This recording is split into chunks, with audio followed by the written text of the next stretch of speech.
Hello and welcome to What's Happening in Russia. My name is Matthew Hughes and I serve as the Executive Director of the International Relations Council in Kansas City, and we're so glad to have you with us today. The International Relations Council strengthens Kansas City's global perspective by maintaining an active dialogue around world events, global issues, and their impact on our community.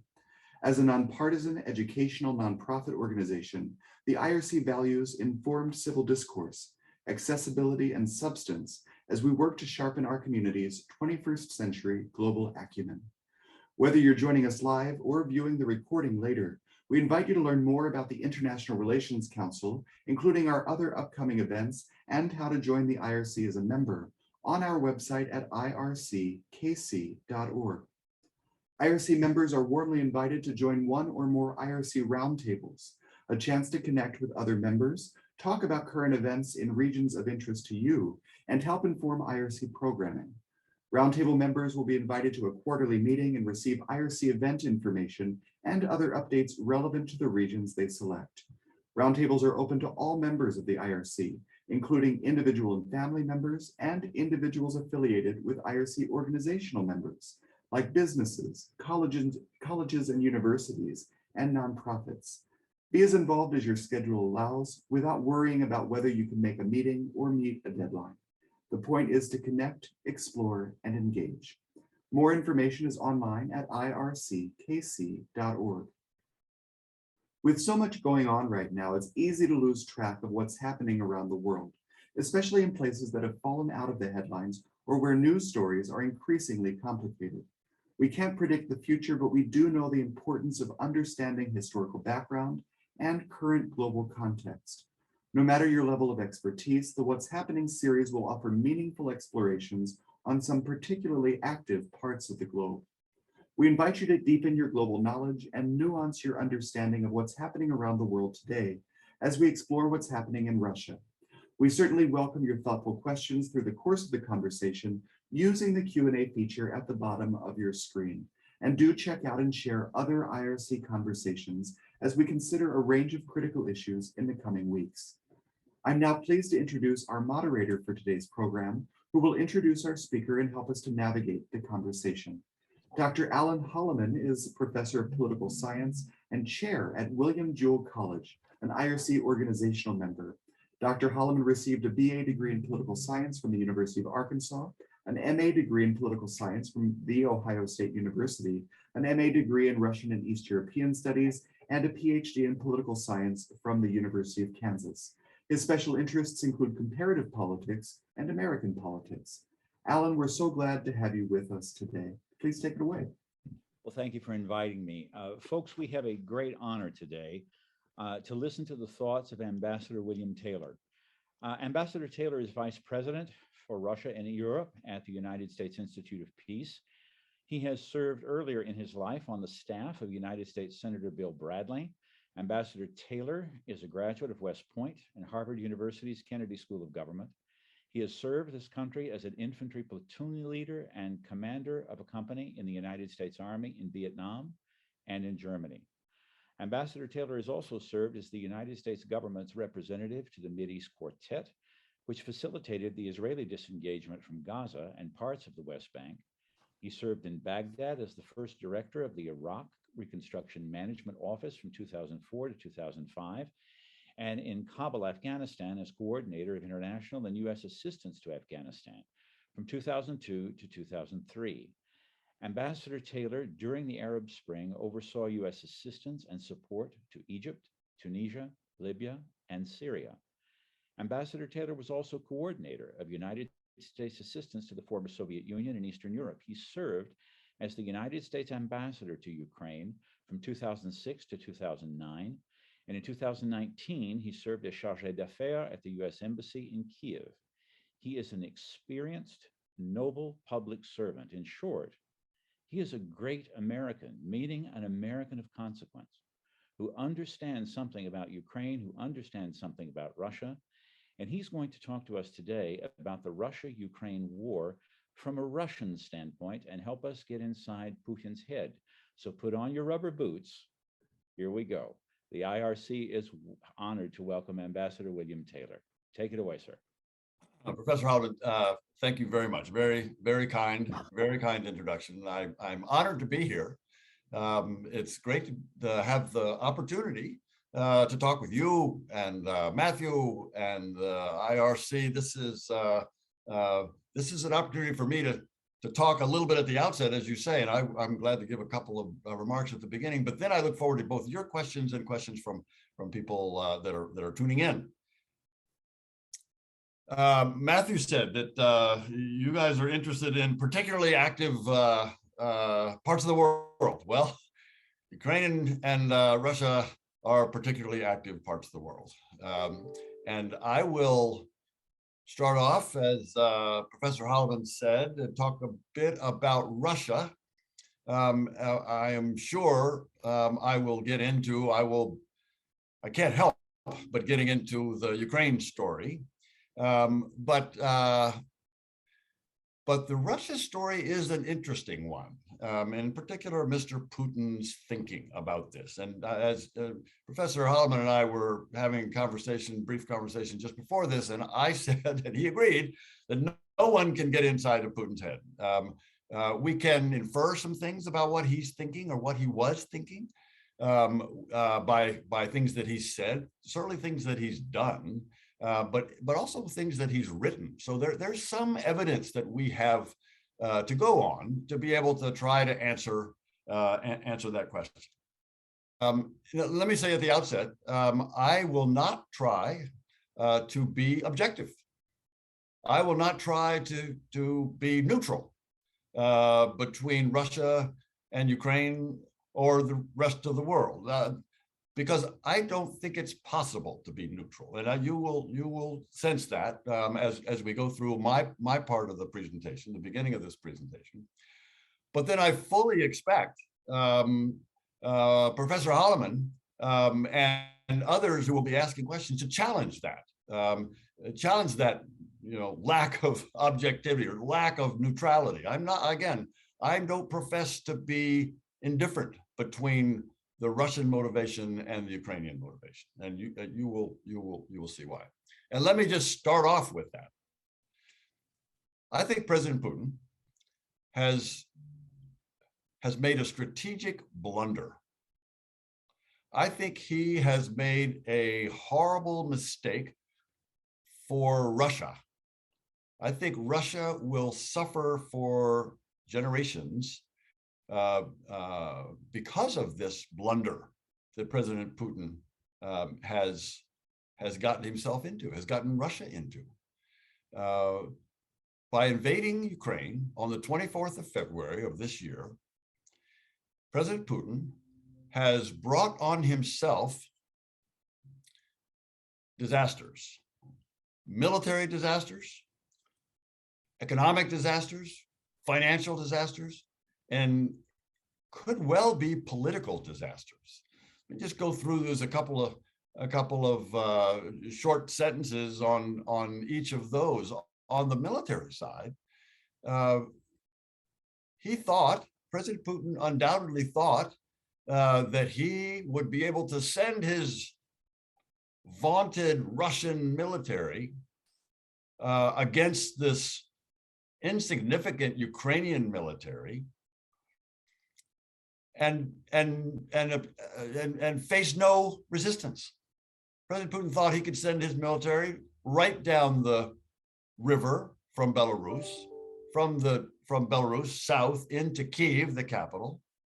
And Evan, why don't you throw up just the map briefly, just to give people a sense of what this military might have thought.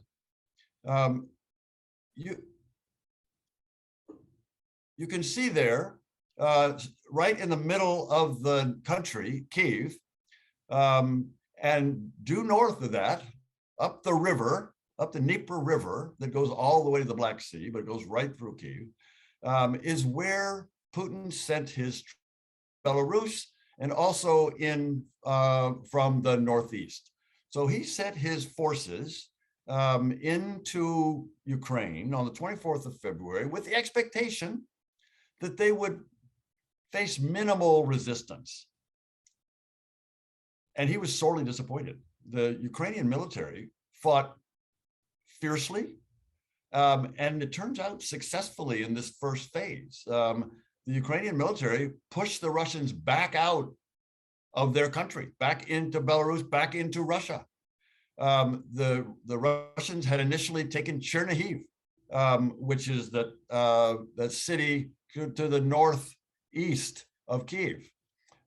They initially taken Sumy, and now they're being pushed back out of Kharkiv. You can see on the eastern part of the map, eastern part of Ukraine, where Russia has made some progress, but this progress has been much less than what Putin thought he was getting in the first instance. The fierce fighting, the fierce defense that the Ukrainian military put up against the Russian military resulted in about 15, anywhere from 10 to 20,000 Russian soldiers killed in 3 months. And they were killed north of Kyiv. They were killed around Chernihiv. They were killed in Sumy. A lot were killed down in the southeast. Everybody knows Mariupol, down there in the southeast on the Sea of Azov. This was a disaster for President Putin on the military side. Evan, thank you. You can put down the. There we go. Now we're back. Economically, this has been a disaster for Putin. President Biden had a conversation with President Putin in December, last December. And President Biden laid out to President Putin the sanctions, the severe sanctions, the harsh sanctions that we, the United States, had prepared along with our European allies, along with the Japanese and the South Koreans and the Australians and the New Zealanders, the Canadians, all of Europe, all of NATO, international sanctions were going to come on President Putin. We're going to come on Russia. We're going to damage the economy if he invaded. So he knew what was coming, or at least he was told. Maybe he didn't believe it, but he was told what was coming. He did it anyway. And the sanctions that alliance, Europe, North America, Far East, those sanctions have hammered the Russian economy. They are the harshest sanctions that the international community has ever put on any nation. Harsher than we put on Iran, harsher than was those sanctions that were on South Africa, harsher than are on North Korea. No, these are the harshest sanctions. They have cut off the Russian banks from the international community. They have cut off lending to the Russian. They have cut off high-tech equipment and components and chips, microchips, going into the Russian economy from the whole world, at least where these chips are manufactured. All of the high-tech chips, the nations that manufacture these high-tech chips are supporting this ban on export into Russia. So the Russians don't have access to this. They tried to get around these sanctions, these export ban, keeping these components out of Russia by going to the Chinese. The Chinese have not helped. Chinese have not supported the Russians in this regard. So it's a disaster financially. And that disaster, that economic disaster, will grow over time. The Russian economy is forecast to shrink by 10%. Some people say 20% because of these sanctions. So it's a disaster militarily. It's a disaster economically, financially. I mentioned that it might be a disaster politically. I mentioned the somewhere between 10 and 20,000 Russian soldiers who have died. Those Russian soldiers were members of families across Russia. Those families are having to bury their fathers, sons, brothers. President Putin knows that casualties are a problem for him. Nonetheless, he's pushed forward with this fight, and Russians continue to die. Let's be clear: Ukrainians continue to die. I mentioned the 10 to 20,000 Russians that have died. Probably that number of Ukrainians that have died as well, civilians and military. Not many Russian civilians have died in this war. A lot of Ukrainian civilians have died in this war. Russian soldiers, Ukrainian soldiers, and Ukrainian civilians. Now, on the Russia side, that's a problem. That's a political problem for them. That combined with the economic problems that they're having, that combined with Russia being a pariah state at this point. Russia has been kicked out of international organizations. Russia has lost overwhelmingly votes in the United Nations. Russia is isolated like no nation I can think of. And it will be so for generations.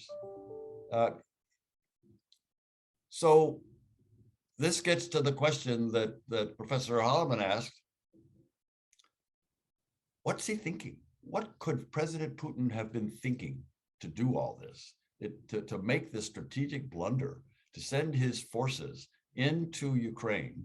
For what reason? For what reason?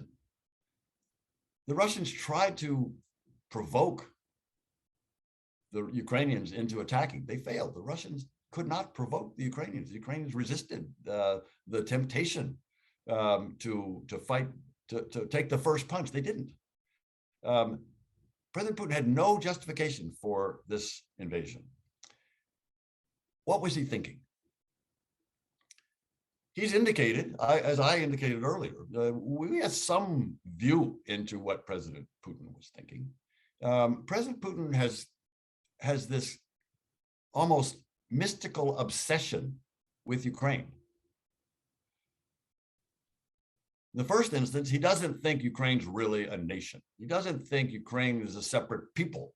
He doesn't think that that Ukrainian state is sovereign.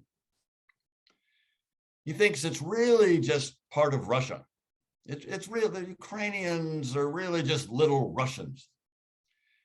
He says, I'm not guessing on this. I mean, he has said so. He has said so.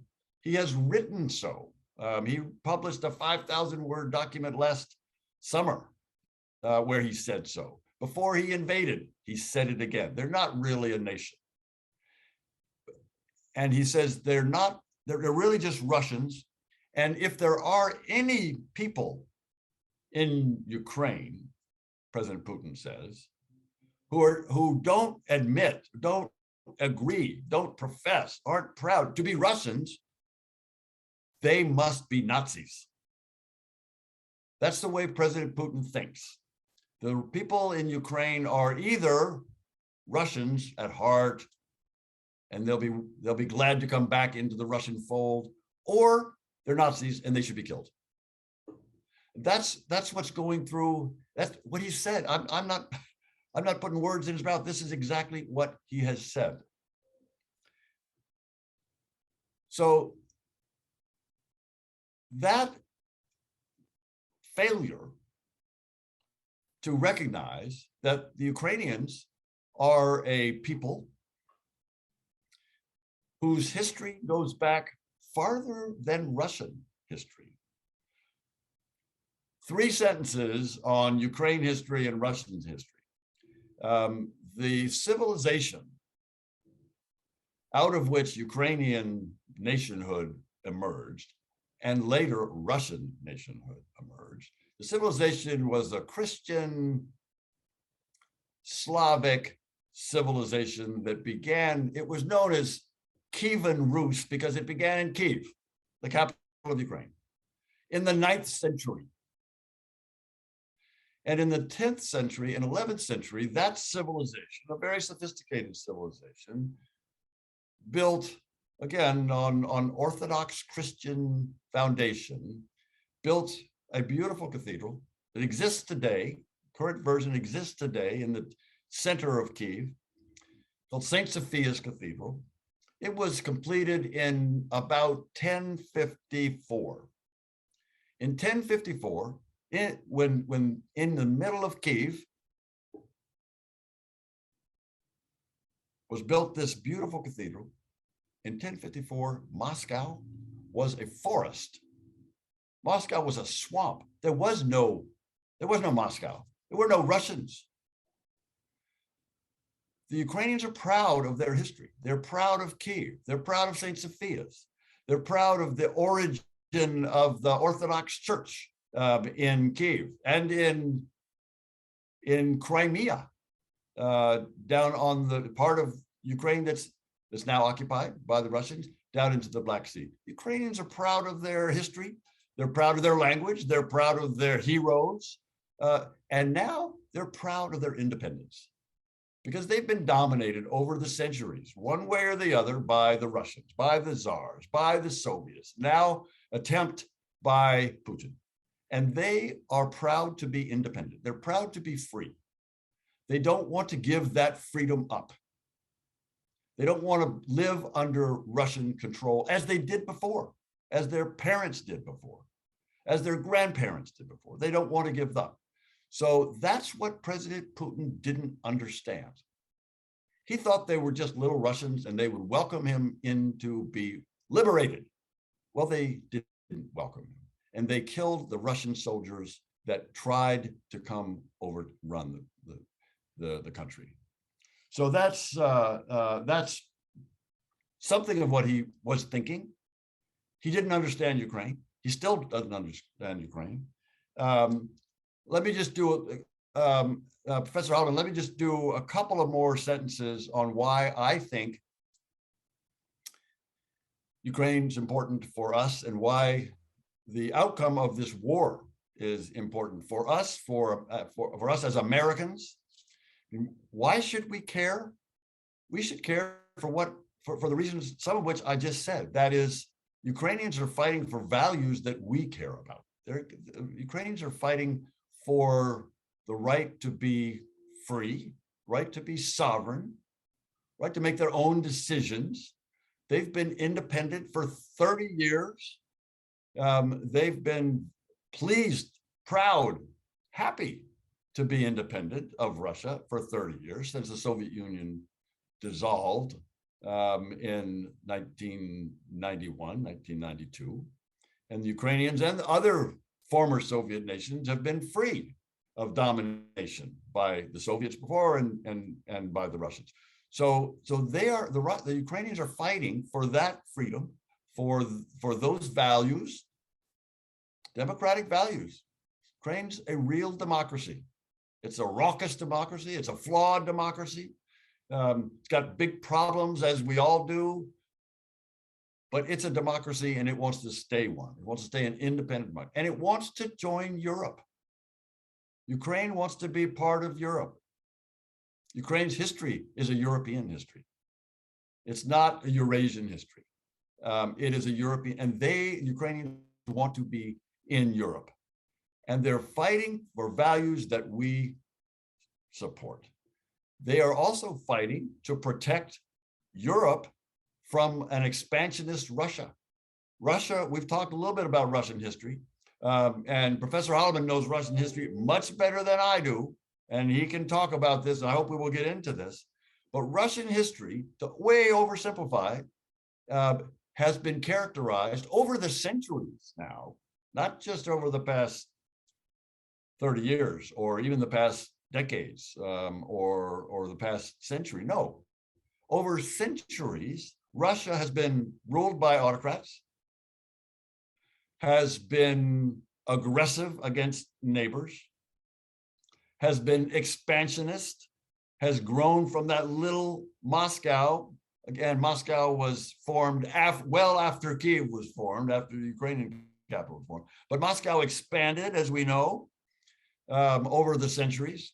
So this oppressive, aggressive, expansionist, autocratic Russia is well known to the Ukrainians. It's well known to the Poles. It's well known to the Lithuanians.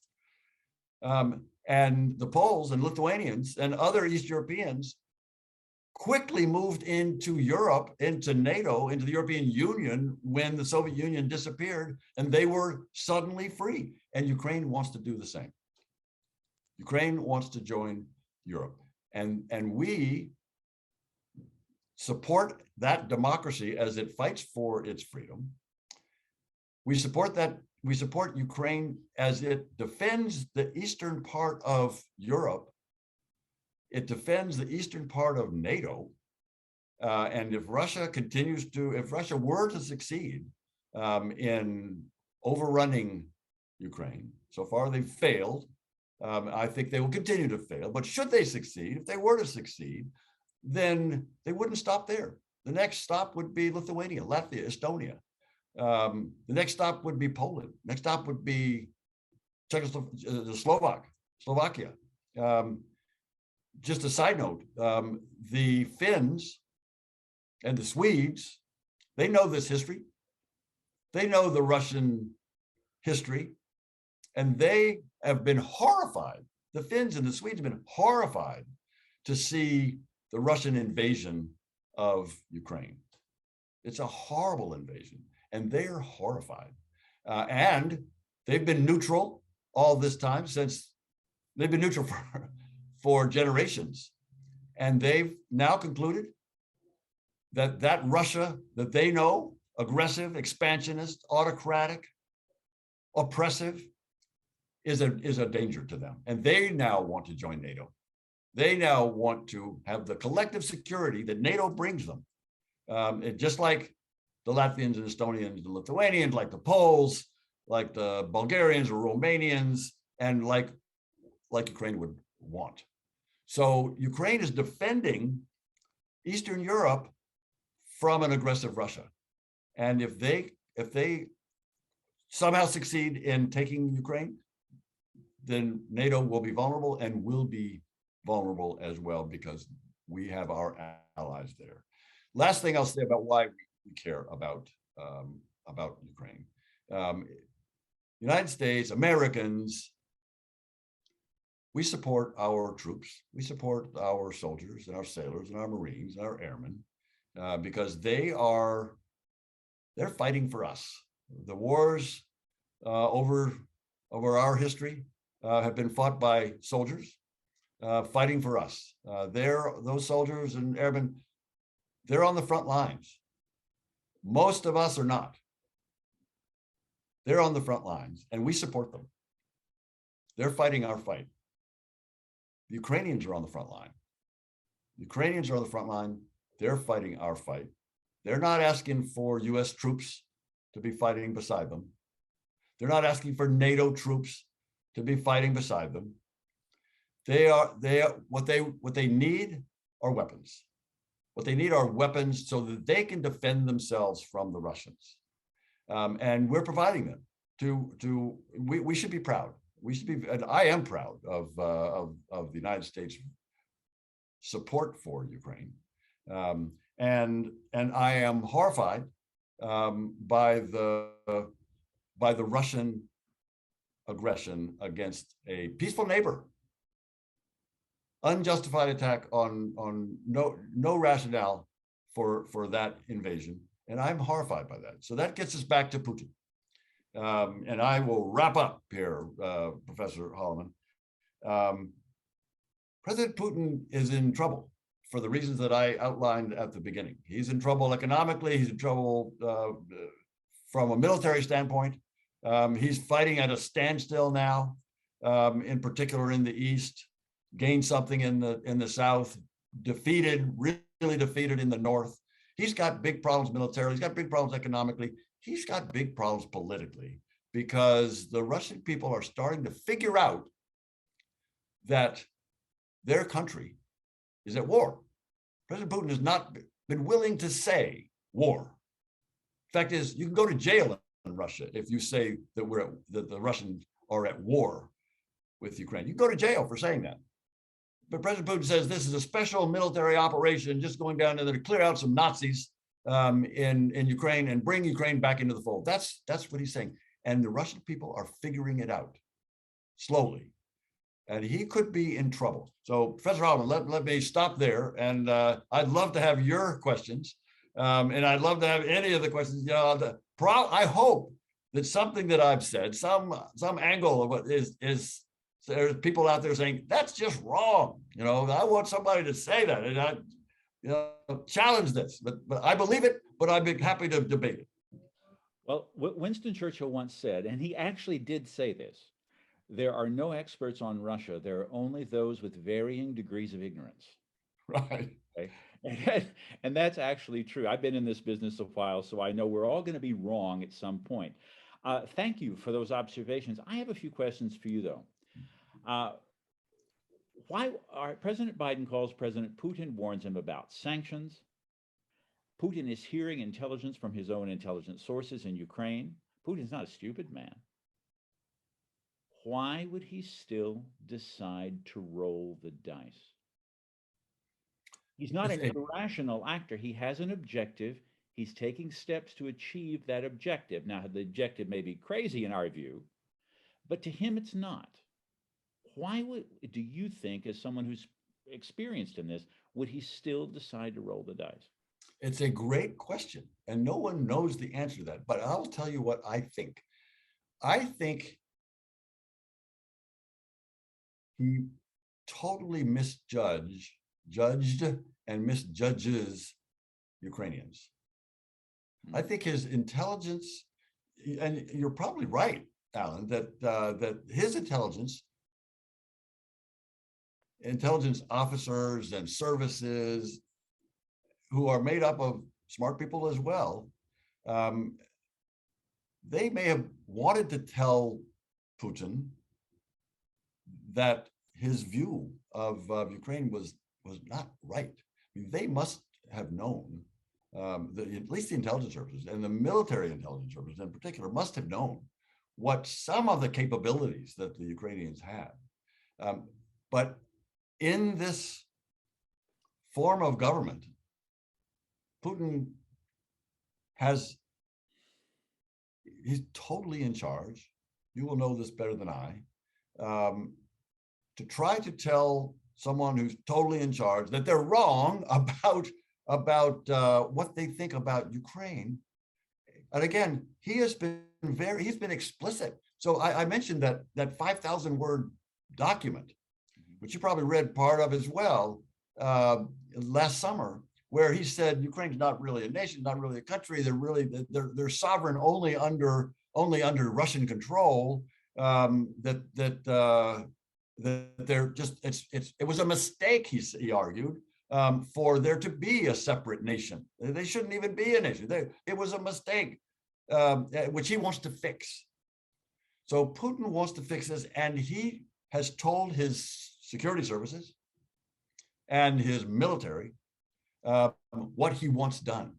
And he may have known, he may have heard what President Biden said about these sanctions. He may have heard what his military services said about the Ukrainians' capabilities.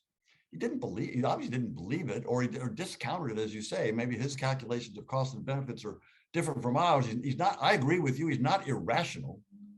But his calculations of cost and benefits are different from ours, the weights he puts on them. I don't know. Churchill's right. But he rolled the dice, exactly what you said. And it turns out that he was wrong. He has put in jail several of the security service leaders, chiefs, who have been proven wrong. He blames them for Ukraine being as strong as, and he not understanding it. It's just odd. He's blaming his generals for not winning down there, and put some of them in jail. As he's famously been moving generals around. Some get shunted off because they're not succeeding down there, and he can't figure it out why they're not succeeding. So, Alan, it's the right question. How could he have gotten this so wrong? That's my sense. I think he's got one last thing. He's got this mystical obsession with Ukraine, and he has famously said that the dissolution of the Soviet Union is what was the greatest geopolitical catastrophe of the previous century. And he has said he wants to reassemble the Soviet Union, reassemble the Russian Empire. And he wants to be the leader, the Russian leader that goes down in history along with, Peter the Great, or Catherine the Great, or Stalin. One of his heroes is Stalin.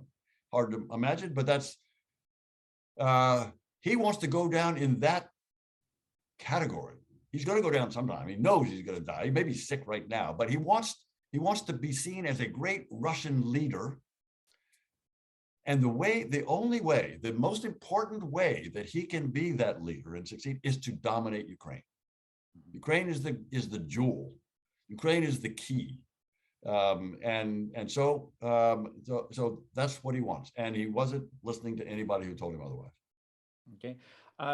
Let me ask you a question here before we get to questions from our listeners. Putin has said repeatedly, starting with the Munich security speech, what was in 2007, that Europe needs a new security order. Russia has not been consulted in the creation of that new security order. NATO has been expanded against assurances to the Russians that it would not be. Russia feels threatened. The United States does not observe international law when it doesn't consider it to be in its interest, using Iraq as an example, using Kosovo as an example, and that Russia has a genuine security threat. And now the United States and NATO and the European Union, the West as a hunk, is trying to draw Ukraine, which is essentially a part of Russia, into its orbit, and Russia is threatened, and the West will not listen or take Russian security concerns seriously. He said that repeatedly with metronomic regularity. This week, Henry Kissinger made a speech in which he said that we need to get this war ended by December if we can. Ukraine needs to consider territorial concessions to Russia. Does Kissinger or Putin have a point, or, in your view, should Russia be defeated? Putin does not have a point. And Kissinger, I think, is 99 years old. And he's also, for him to say, I'm going to get to this point, for Henry Kissinger to say that the Ukrainians, who, as I said, are fighting alone for their own territory, and Kissinger says, well, Ukrainians should just give up some territory. They just give it up. The Russians wrong to invade, but Kissinger says they should give it up. I think Kissinger's wrong. Let me tell you why I think Putin's wrong.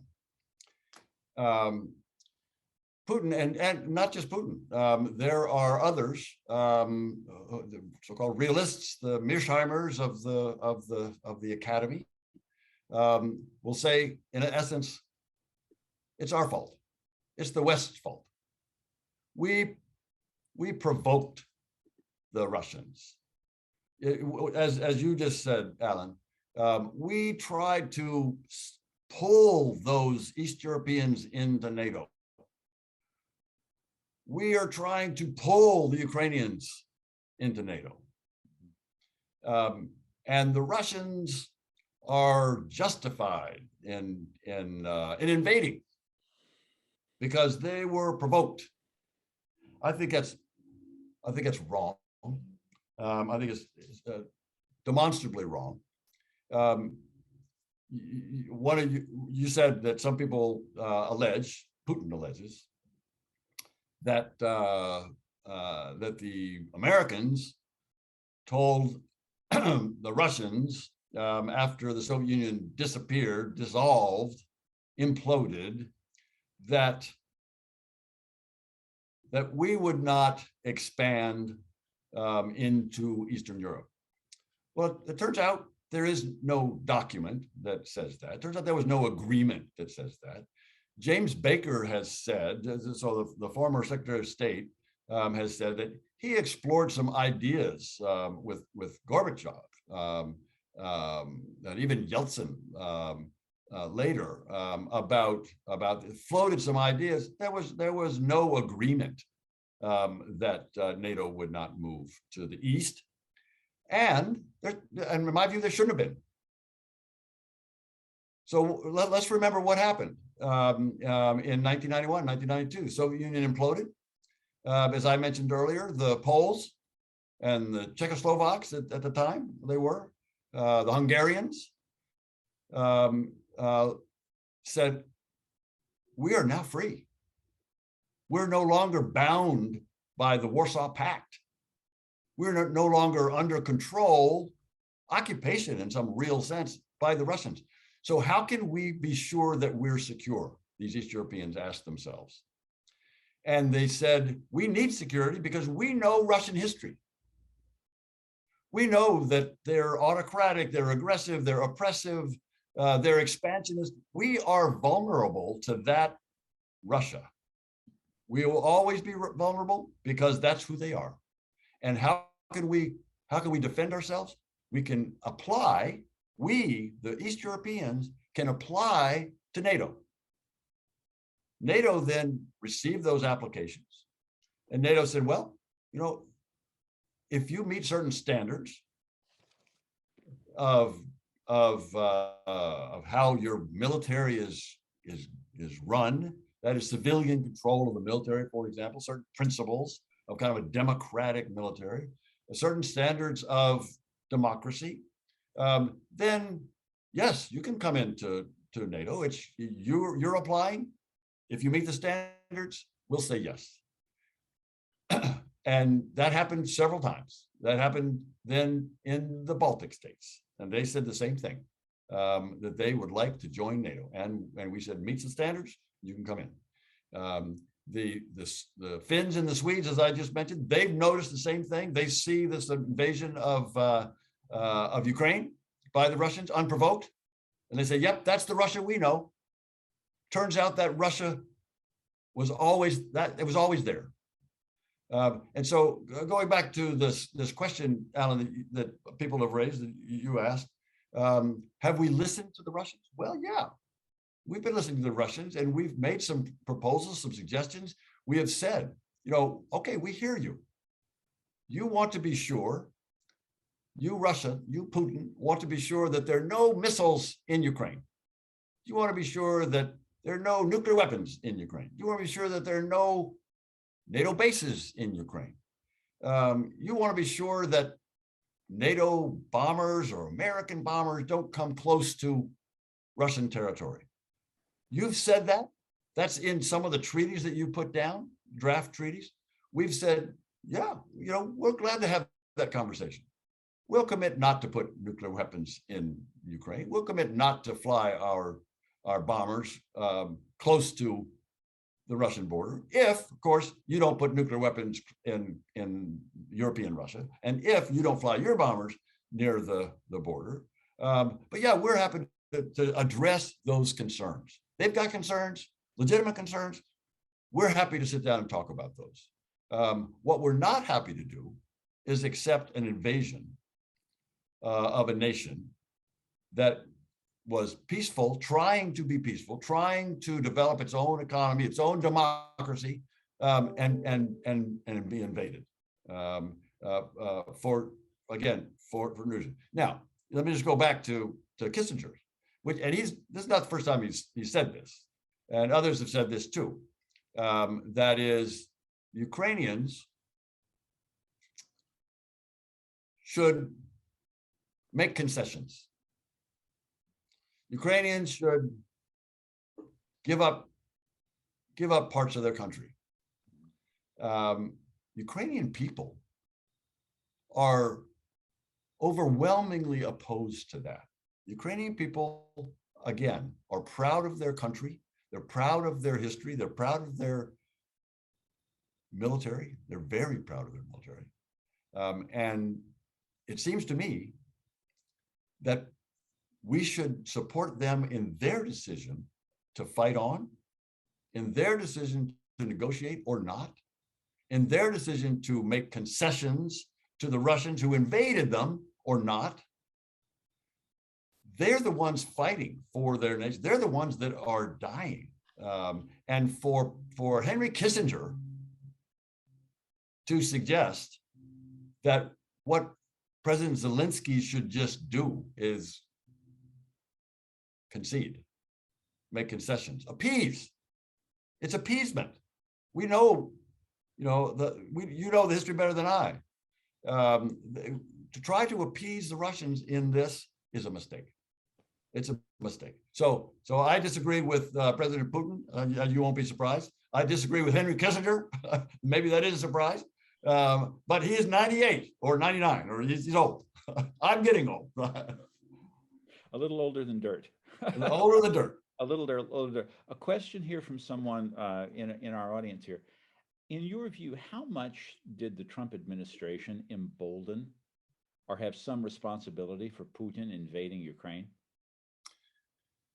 I think not much, maybe some. I think not much, because as I outlined earlier, Alan, my read of why Putin invaded Ukraine was not because of anything that President Trump said or did. It was because he doesn't believe Ukraine's a real nation. It's really just part of Russia. He wants Russia. He wants Russia expanded. He wants the Russian Empire back. He wants Ukraine part of that Russian Empire. He wants to be the Russian hero, Russian historical figure. That didn't have much to do with President Trump. That had to do with what President Putin was thinking about himself and about Ukraine. So it would have come anyway. Why did it come? This is actually an interesting question. It wasn't because of Trump. I think he rolled the dice the way you described it earlier, Alan, on the 24th of February, because he was running out of time. He, as I say, he may be sick, so he's running out of. He may be personally running out of time. But what we know is the Ukrainians have made a decision. They don't want to be part of Russia. They do want to be part of Europe.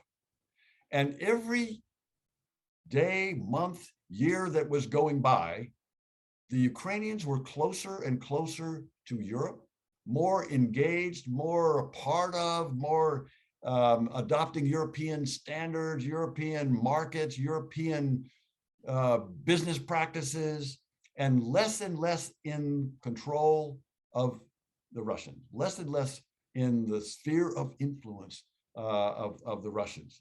So Ukraine was slipping out of any hope for Putin to dominate Ukraine. And every year that went by, the Ukrainians were closer to Europe and farther from Russia. So he figures he's running out of time. He's figuring he's running out of time. By the way, the other thing is going on in Ukraine. Every year that goes by, they're a stronger democracy. They're a stronger military. They're closer to European institutions. They were about to join the EU. They were about to join NATO. All of these things must have gotten to President Putin. He said, if I lose Ukraine, I'll never be able to be this historical Russian figure that I want to be, and so I've got to act. Had nothing to do, very little to do with Trump. Okay. There's another question here from someone in the audience who has said, I have considerable experience working in Ukraine, having worked there for 13 months. And I am curious, what is the Biden administration's objective in funding and weaponizing Ukraine exactly? Why should the United States fund a non-NATO country when we suffer in the United States domestically, and the corruption and values there in Ukraine absolutely are not in alignment with U.S. values or standards? It's a black hole and an international security risk for pouring weapons and cash. What do you think about that? I think it's totally wrong. I think it's totally wrong. I lived in Ukraine a little bit longer than 13 months. Ukraine, as I mentioned earlier, Ukraine has problems. Ukraine has oligarchs who are, some of whom are corrupt.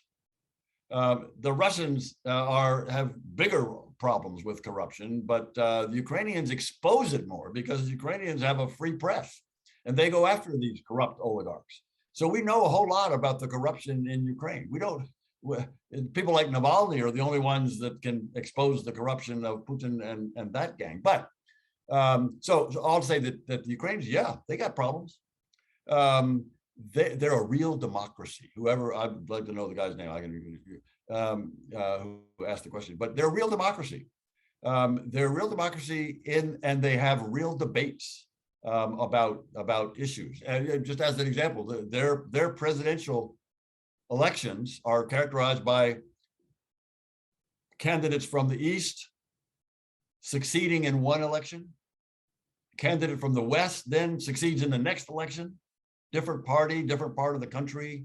The Western part of the country is pro-Europe. The Eastern part of the country had been pro-Russian until they invaded. Now they're not. But it's real democracy. They've had 7 presidents. They've had, there's no post-Soviet nation that has had the kind of political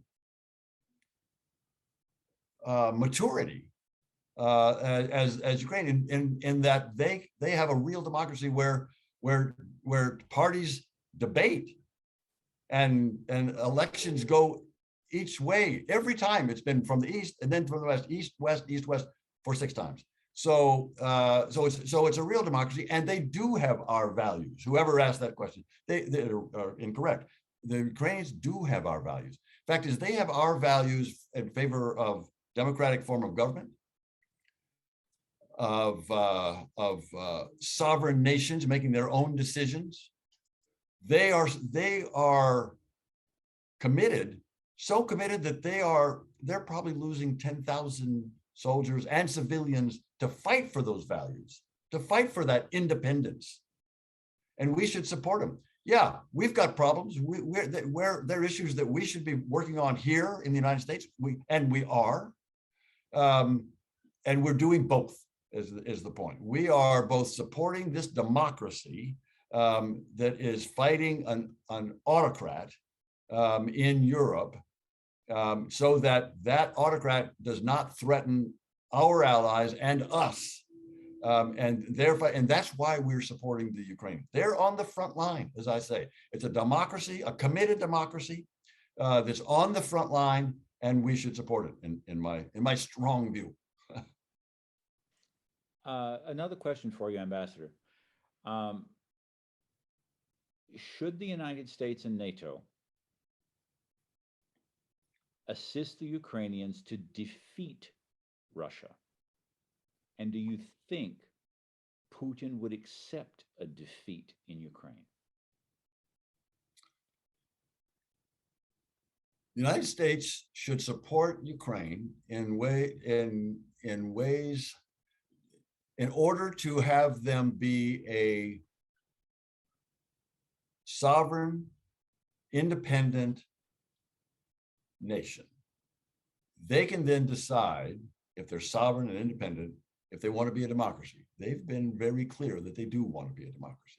But we should support, if they are willing to fight, if they want to fight for their democracy, for their independence, for their sovereignty, then we should, yes, we should definitely support them. That's victory. Now, if that means that Putin is defeated, and it certainly would be a setback for him, because what he wanted, his victory would have been dominating Ukraine, absorbing Ukraine, getting rid of Zelensky, President Zelensky, and installing a puppet. That's what he wanted. That's what Putin wanted.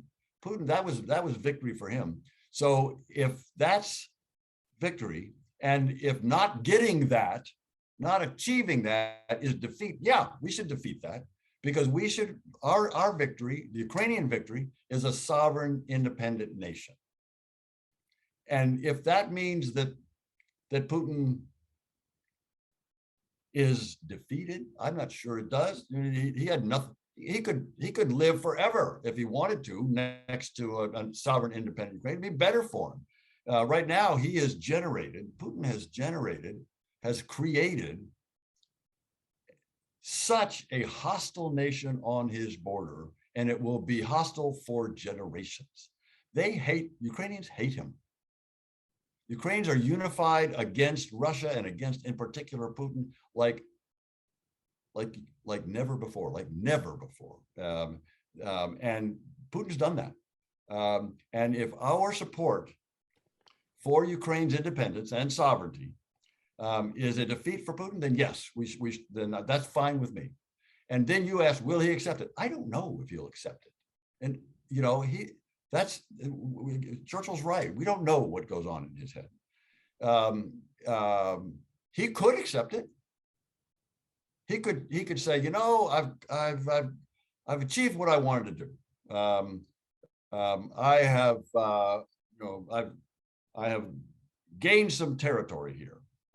Ukrainians will never give up on that territory, as I've said. But Putin could say, look, I've gained some territory, and